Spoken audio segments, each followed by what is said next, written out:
Bonds have taken it on the chin recently amid raging inflation and the beginning of the Federal Reserve's interest rate increases.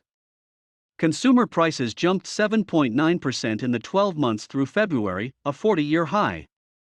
And the rise in commodity prices sparked by the Russia-Ukraine war might drive that figure higher. Meanwhile, the Fed raised its federal funds target rate by 25 basis points March 16, and Fed Chairman Jerome Powell suggested March 21 that a 50 basis point rate hike is possible in the future. The Fed's median forecast calls for another 6 rate hikes this year, assuming they're all 25 basis points. The 10-year Treasury yield has soared 80 basis points since the beginning of the year to 2.31%.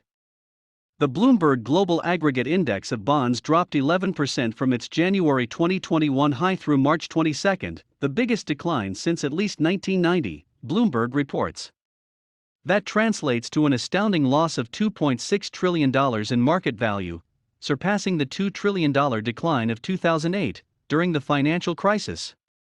Bond prices rebounded a bit March 23, with the 10-year Treasury yield down 2 basis points. But concern about persistent inflation and coming Fed rate hikes will likely continue to drive yields higher, many experts say. The headwinds for fixed income remain heavy, Todd Schubert, head of fixed income research at Bank of Singapore, told Bloomberg.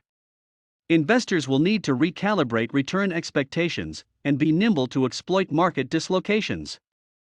Meanwhile, the yield curve is getting close to inversion, which occurs when short-term bond yields are higher than long-term yields. It's a sign investors see economic weakness ahead. Already, 5-year Treasury yields have overtaken 10-year yields 2.34% to 2.32%. A key relationship is the 2-year Treasury yield, recently at 2.11%, and the 10-year yield. Over the past 40 years, when the 2-year Treasury yield traded at a premium to the 10-year yield, a recession invariably followed, according to the Financial Times.